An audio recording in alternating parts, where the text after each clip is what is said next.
So for applications on in-swinging doors, what we're going to deal with most is going to be kicking, which is why we got obvious footprints right here. So the first thing on the door that is going to give is the wood around the bolt right here, which is why this is gone completely. Because when you put a bolt through the side of the door, you've only got a quarter inch or so of wood left. And when you kick it, it's the smallest piece, it's the first thing to go. So we install door stiffeners, put a plate of steel across the door, one in the front, one in the back, we bolt them together. That reinforces the weakest part of the door itself. Next thing would be to reinforce the jamb. The strike plates here, they're a few inches long, maybe 2 inches long.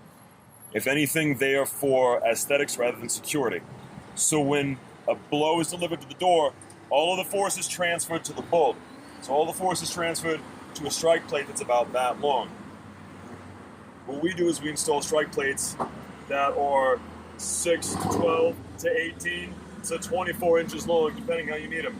What that does is that spreads out the force. So think of it as if you were to put a thumbtack on the palm of your hand versus a phone and apply the same amount of force. If it's spread out, it's not going to hurt as much. If it's concentrated, it's definitely going to go through. So using the same principle, we spread out the force of the impact so it's delivered through the jamb rather than just a small portion right here.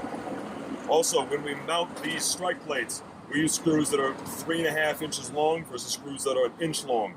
The way these doors are installed is the door itself is mated to a frame. That frame is not attached to the wall. Well, the building itself may tip a little forward, a little back. So to get the doors perfectly square, perfectly level, the door frame is put between the studs.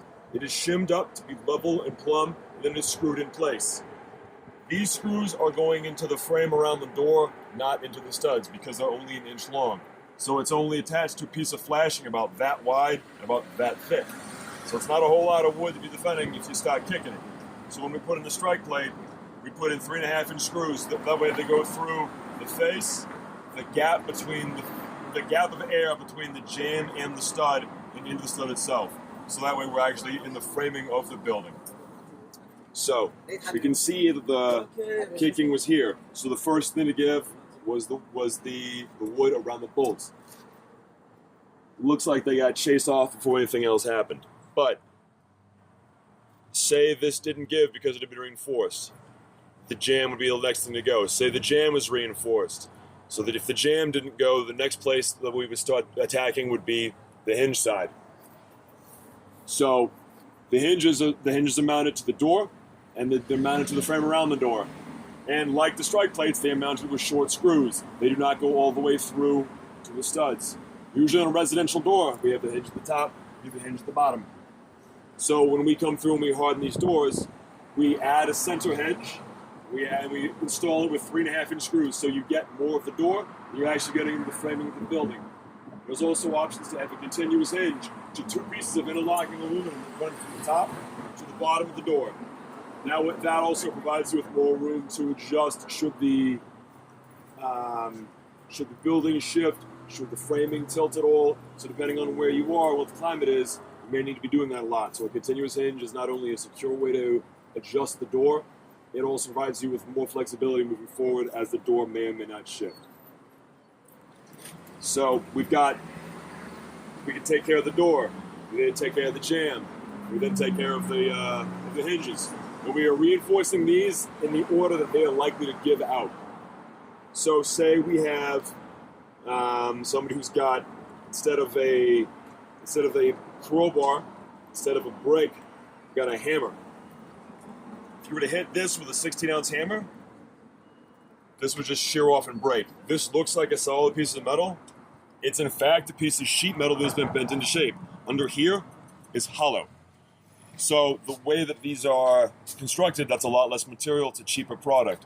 So when you get higher quality locks, this becomes more substantial. This protects the lock body. So if you're moving up to a grade 1 or grade 2 Medico or multi-lock, this is a solid piece of milled steel. That's the difference between a $300 deadbolt and a $30 deadbolt. This may as well be a gum wrapper.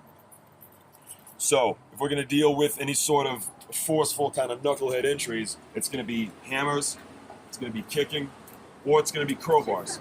So if we're dealing with a crowbar, it's going to be inserted between the jamb and the door, and then it is pried. What that does is that exploits the air gap between the frame of the door and the studs in the building.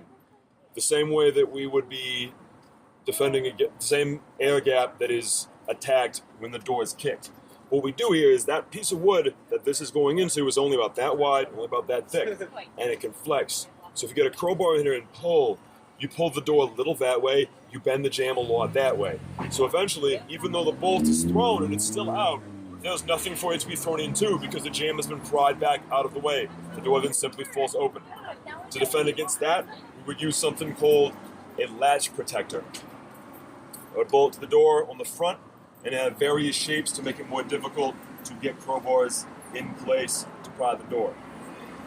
So if we're looking at these locks, these are Defiant locks. These are cheap, sold at Home Depot.